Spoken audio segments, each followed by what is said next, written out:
Hello everyone, welcome to N D teaching points. तो हम यहाँ पे एक्सरसाइज क्वेश्चन सोल्व कर रहे थे class 10th chemical equations and reactions के। यहाँ पे हमारे पास आता है 9th question, what does one mean by exothermic and endothermic reaction. हमें ये बताना है कि एक्सोथर्मिक एंड एंडोथर्मिक रिएक्शंस क्या होती है। देखो, एक्सो का मीनिंग होता है रिलीज होना और एंडो का मीनिंग क्या होता है, एब्जॉर्ब होना, और थर्मिक क्या होता है, हीट।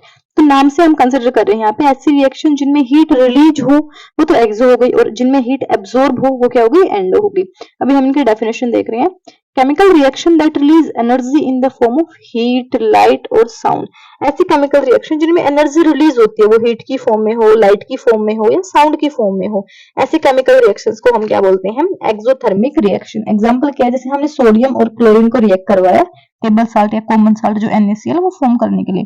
सोडियम ने रिएक्ट किया क्लोरीन के साथ, यहाँ पे NaCl फॉर्म हुआ है और यहाँ पे 411 किलो जूल ऑफ एनर्जी जो है रिलीज हुई है। या फिर हम कह सकते हैं जितनी भी कॉम्बिनेशन रिएक्शन होती है वो सारी की सारी क्या होती है, एक्सोथर्मिक रिएक्शन होती है। सभी कॉम्बिनेशन रिएक्शंस के अंदर क्या होती है, एनर्जी रिलीज होती है। नेक्स्ट है हमारे पास रिएक्शन दैट अब्सॉर्ब एनर्जी। जो रिएक्शंस एंड होता है अब्सॉर्ब, जो रिएक्शन एनर्जी को अब्सॉर्ब करे या फिर जिनको एनर्जी चाहिए, रिक्वायर एनर्जी टू प्रोसीड, उनको हम बोलते हैं एंडोथर्मिक रिएक्शंस। एग्जांपल देखो, जैसे फोटोसिंथेसिस की प्रोसेस होती है हमारी। फोटोसिंथेसिस की प्रोसेस में क्या होता है, प्लांट जो है वो एनर्जी यूज करते हैं, सनलाइट जो लेते हैं वहां पे, फिर अपना फूड वहां पे प्रिपेयर कर रहे हैं। तो आप कार्बन डाइऑक्साइड लेते हैं और वाटर लेते हैं और सनलाइट को कैप्चर कर रहे हैं यहाँ पे, तो एनर्जी ले रहे हैं, तो वहां पे ग्लूकोज एंड ऑक्सीजन फॉर्म हो रही है, ग्लूकोज एंड ऑक्सीजन वहां पे फॉर्म हो रही है। तो इसमें सनलाइट जो वो एब्जॉर्ब किया, तो रिएक्शन कैसी है हमारी, एंडोथर्मिक रिएक्शन है।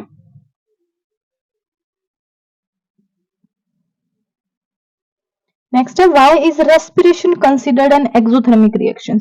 रेस्पिरेशन को एक्सोथर्मिक रिएक्शन क्यों बोलते हैं। सबसे पहले रेस्पिरेशन में कौन सी रिएक्शन टेक प्लेस करती है, रेस्पिरेशन के अंदर क्या होता है, ग्लूकोज जो होता है, ग्लूकोज वो ऑक्सीजन के साथ रिएक्ट करता है। ग्लूकोज ऑक्सीजन के साथ रिएक्ट करेगा तो वहां से क्या होगा, कार्बन डाइऑक्साइड फॉर्म होगी, वाटर फॉर्म होगा और एनर्जी रिलीज होगी। तो इस रिएक्शंस के अंदर एनर्जी रिलीज हो रही है रेस्पिरेशन के अंदर, इसीलिए हम इसको क्या करें, एक्सोथर्मिक रिएक्शन, यहाँ पे एनर्जी रिलीज हो रही है।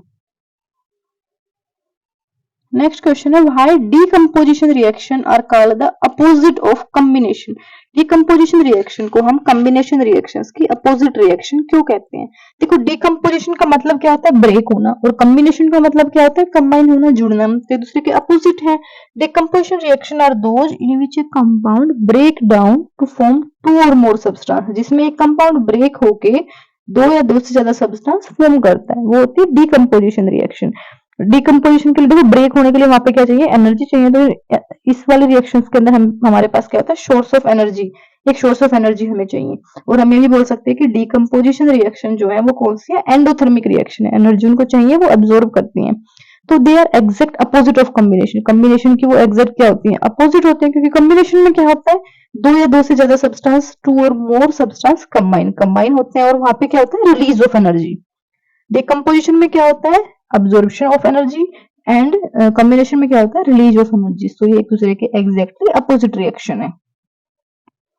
यहाँ पे एक जनरल एग्जांपल से भी समझाया कि डिकम्पोजिशन रिएक्शन में कोई सब्सटेंस है हमारे पास ए बी, अगर वो एनर्जी उसको हम दे रहे हैं तो ए और बी में सेपरेट सेपरेट क्या हो गया, ब्रेक हो गया।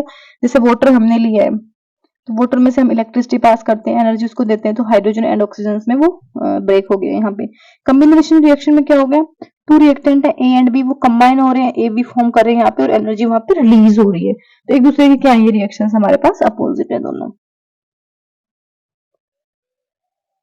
Write one equation each for decomposition reaction where energy supplied in the form of heat, light और electricity। हमें decomposition reaction के कुछ एग्जाम्पल देने। सबसे पहले जिसमें एनर्जी जो है, decomposition reaction में हमें एनर्जी चाहिएगी, तो सबसे पहले कहा है कि एनर्जी जो है वो हीट की फॉर्म में होनी चाहिए। एनर्जी हीट की फॉर्म में हो, ऐसी रिएक्शंस हमने पढ़ी भी थी, जो चैप्टर हमने कवर किया वहां पे डिकम्पोजिशन के 3 टाइप्स थे। तो वहां पे हमने पढ़ा था थर्मल डिकम्पोजिशन, जहाँ पे क्या हो रहा है, डिकम्पोजिशन हीट की हेल्प से टेक प्लेस कर रहा है। यहाँ पे हमने लिया फेरस सल्फेट FeSO4, उसको हमने हीट किया है, तो क्या फॉर्म हो रहा है, Fe2O3, फेरिक ऑक्साइड फॉर्म हो रहा है, सल्फर डाइऑक्साइड गैस वहां पे फॉर्म हो रही है, और सल्फर ट्राइऑक्साइड गैस वहां पे रिलीज हो रही है। ये हमारा थर्मल डिकम्पोजिशन है। नेक्स्ट यहाँ पे कि जहाँ पे एनर्जी हो in the form of light, light की फॉर्म में हो, लाइट की हेल्प से डिकम्पोजिशन रिएक्शन टेक प्लेस हुई, ऐसे रिएक्शन को हमने फोटो डिकम्पोजिशन भी बोला था। यहाँ पे क्या है, सिल्वर क्लोराइड AgCl, जब लाइट हम यहाँ पे दे रहे हैं तो सिल्वर एंड क्लोरीन में ब्रेक हो रहा है हमारे पास, फोटो डिकम्पोजिशन बोलते हैं हम इसको। नेक्स्ट है डिकम्पोजिशन बाय इलेक्ट्रिसिटी, की इलेक्ट्रिसिटी की हेल्प से हमारे पास डिकम्पोजिशन टेक प्लेस करे। जब हम एल्यूमिनियम ऑक्साइड है उसमें से इलेक्ट्रिसिटी पास करते हैं तो एल्यूमिनियम और ऑक्सीजन में वो ब्रेक हो जाता है।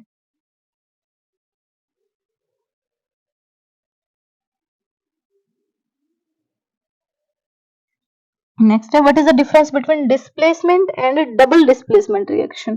डिस्प्लेसमेंट और डबल डिस्प्लेसमेंट में क्या डिफरेंस है? देखो डिस्प्लेसमेंट रिएक्शन हमने पढ़ी हुई है, उनमें क्या होता है, ज्यादा reactive more reactive element replace करता है लेस रिएक्टिव एलिमेंट को फ्रॉम ए कंपाउंड, उसके कंपाउंड में से। जैसे हमारे पास एक था ए, एक था बी एक्स यहाँ पे, ठीक है। तो हमने ये माना कि ए ज्यादा रिएक्टिव है तो वो बी पे अटैक करता है, बी को वहां से हटा के ए एक्स यहाँ पे फॉर्म हो गया, बी यहाँ से रिलीज हो गया क्योंकि ए जो है वो ज्यादा रिएक्टिव था बी से। अच्छा, डबल डिस्प्लेसमेंट में क्या होता है, यहाँ पे दो एटम होते हैं या दो ग्रुप ऑफ एटम होते हैं, वो एक दूसरे की पोजीशन चेंज करते हैं या फिर आयंस का उनके बीच में एक्सचेंज होता है। In double displacement reaction two atom और group of atom switch places, places को स्विच करते हैं, चेंज करते हैं। जैसे ए बी था प्लस सी डी था, यहाँ पे एक्सचेंज होकर क्या बना, ए डी बन गया प्लस सी बी बन गया है यहाँ पे एग्जांपल्स भी है हमारे पास।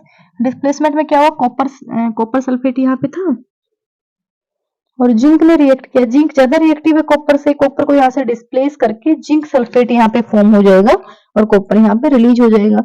डबल डिस्प्लेसमेंट में क्या है, सोडियम सल्फेट Na2SO4 और बेरियम क्लोराइड BaCl2, यहाँ से जो है सोडियम क्लोरीन के साथ कंबाइंड होगा और यहाँ पे बेरियम सल्फेट फॉर्म हो जाएगा।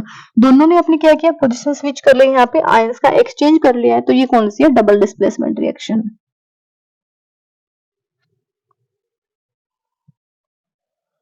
नेक्स्ट क्वेश्चन है हमारे पास, in the refining of silver, silver की जो रिफाइनिंग होती है, प्यूरिफिकेशन की जो प्रोसेस होती है, उसमें क्या होता है, recovery of silver from silver nitrate, कि सिल्वर नाइट्रेट से हम सिल्वर जो है वो ऑब्टेन करते हैं, सिल्वर नाइट्रेट सॉल्यूशन से। Involve displacement bye copper metal, वहां पे कॉपर मेटल से डिस्प्लेसमेंट होता है। तो रिएक्शन बताओ कि सिल्वर को जब हम ऑब्टेन करते हैं, रिफाइन करते हैं, तो वो हमें सिल्वर नाइट्रेट के सॉल्यूशन से मिलता है। तो सिल्वर नाइट्रेट क्या होगा, AgNO3 हमारे पास होगा, ठीक है। और यहाँ पे बताया गया है involve displacement bye copper, copper metal यहाँ पे क्या करेगी, डिस्प्लेस करेगी।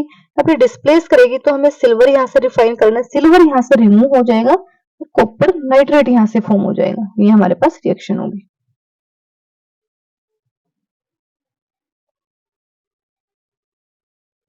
नेक्स्ट हमारे पास what do you mean by a precipitation reaction. Precipitation reaction हमारे पास क्या होती है, देखो सबसे पहले एक वर्ड आता है प्रेसिपिटेट। प्रेसिपिटेट तो क्या होता है, हमारे पास एक इनसोल्युबल सॉलिड सब्सटेंस होता है जिसको हम बोलते हैं प्रेसिपिटेट। और प्रेसिपिटेशन रिएक्शन क्या होती है, वो रिएक्शन जिनके अंदर वो इनसोल्युबल सॉलिड फॉर्म्ड हो उसको हम बोलते हैं प्रेसिपिटेशन रिएक्शन।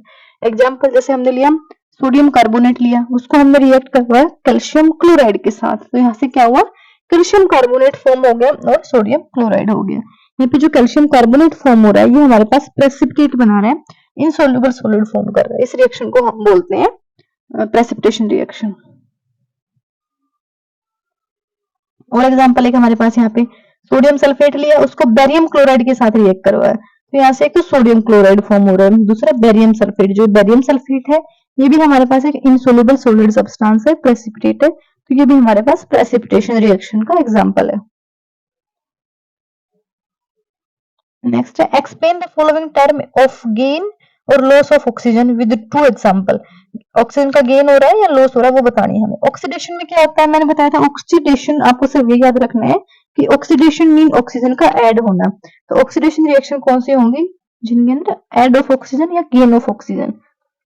जैसे एग्जांपल है हमारे पास यहाँ पे CO2 यहाँ पे लिया है प्लस H2 यहाँ पे लिया है, तो यहाँ पे CO प्लस H2, H2 था यहाँ पे और यहाँ पे क्या हो गया H2O, ऑक्सीजन का ऐड हो गया, तो इसका क्या हो रहा है, यहाँ पे ऑक्सीडेशन हो रहा है। सेकंड हमें बताना है रिडक्शन। रिडक्शन में क्या होगा, लॉस ऑफ ऑक्सीजन होगा। यहाँ पे कॉपर जो है,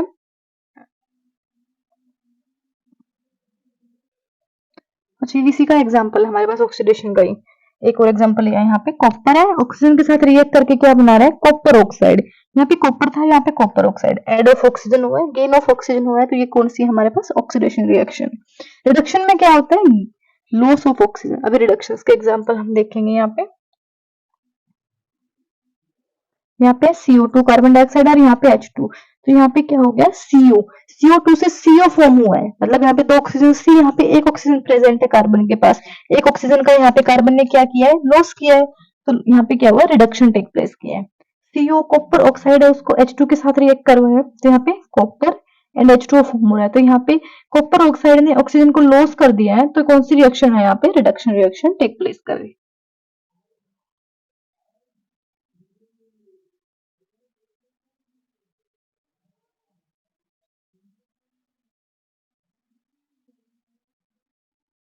नेक्स्ट क्वेश्चन हमारे पास है, इस shiny brown coloured element X on heating in air become black in colour. हमारे पास कोई एक ब्राउन कलर का शाइनिंग एलिमेंट है, जिसको हम एयर में हीट करते हैं तो वो क्या हो जाता है, ब्लैक हो जाता है। तो हमें ये बताना है कि वो जो एलिमेंट X है वो कौन सा है, और जो ब्लैक कलर फॉर्म हो रहा है वो क्या है।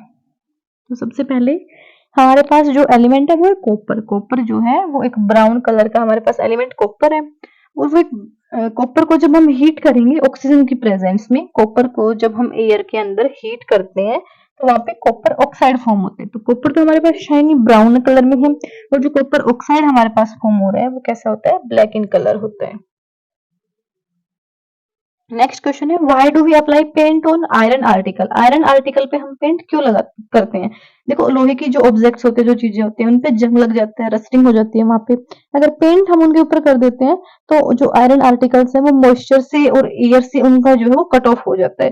तो इसीलिए रस्टिंग को रोकने के लिए, रस्टिंग इज प्रिवेंटेड, रस्टिंग को प्रिवेंट करने के लिए हम क्या करते हैं, आयरन की जो ऑब्जेक्ट्स होते हैं उनपे पेंट करते हैं, ऑयल लगाते हैं। नेक्स्ट क्वेश्चन है, oil and fat containing food items are flushed with nitrogen why. जो फूड आइटम्स में ऑयल और फैट होते हैं उनको नाइट्रोजन गैस से फिल करते हैं, हम क्यों करते हैं। नाइट्रोजन गैस हमारे पास कैसी होती है, नाइट्रोजन गैस एक इनर्ट गैस होती है हमारे पास, इनर्ट मींस अनरिएक्टिव गैस होती है, वो इजीली रिएक्ट नहीं करती जो सब्सटेंस है उसके साथ। नाइट्रोजन जो है वो एंटीऑक्सीडेंट की तरह भी यूज होती है। एंटीऑक्सीडेंट मींस जो ऑयल और फैट वाले फूड आइटम्स थे उनका ऑक्सीडेशन वहां पे नहीं होने दे रही थी, उनको ऑक्सीडेशन होने से रोकती है, prevent them from being oxidise. तो इसीलिए हम क्या करते हैं, जो फूड आइटम्स होते हैं ऑयल एंड फैट वाले उनको नाइट्रोजन से फ्लश करते हैं।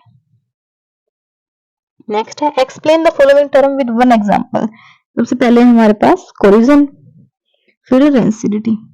तो कोरिजन क्या होता है, कोरिजन वो प्रोसेस है जहाँ पे जो मेटल्स का जो सरफेस होता है, मेटल्स का सरफेस होता है वो एयर और मॉइस्चर के कॉन्टेक्ट में आने के बाद सरफेस क्या हो रहा है, धीरे धीरे वीक हो रहा है, डिग्रेड होता जा रहा है। और अगर जैसे आयरन है, हमारा आयरन के केस में ऐसा होता है तो वहां पे रस्टिंग ऑफ आयरन बोलते हैं हम, वो टेक प्लेस करता है। जैसे एग्जांपल ये हमने Fe आयरन लिए है, ऑक्सीजन एयर की प्रेजेंस में, एंड वाटर के हमने X पार्टिकल्स लिए हैं यहाँ पे मॉइस्चर की प्रेजेंट में, क्या बनाता है वो Fe2O3.XH2O। इसको हम फॉर्मूला ऑफ रस्ट भी बोल देते हैं। यहाँ पे हाइड्रेटेड आयरन ऑक्साइड फॉर्म होता है, इसी को हम रस्ट कहते हैं। नेक्स्ट है रेंसिडिटी। रेंसिडिटी हमने डिस्कस भी किया था, क्या होता है, जो फूड आइटम्स है उनका ऑक्सीडेशन हो जाता है, उनको हम बोलते हैं रेंसिडिटी। और कौन सा फूड आइटम का होता है, जिसके अंदर ऑयल और फैट होते हैं, फैट एंड ऑयल्स वाले फूड आइटम्स जो हैं, अगर हम उनको काफी लॉन्ग टाइम तक रखते हैं तो उनके टेस्ट में और उनकी स्मेल में एक चेंज होता है, जिसको हम क्या बोलते हैं, रेंसिडिटी बोलते हैं। और रेंसिडिटी को कैसे अवॉइड करते हैं हम, जो फूड आइटम है उनको हम क्या करते हैं, स्टोर करते हैं एयर टाइट कंटेनर्स के अंदर या रेफ्रिजरेटर के अंदर, या उनके अंदर हम एंटीऑक्सीडेंट ऐड करते हैं, मेनली तो हम उनके अंदर नाइट्रोजन ऐड करते हैं। बाकी क्वेश्चन हम नेक्स्ट वीडियो में डिस्कस करेंगे जो इन टेक्स्ट के हैं हमारे।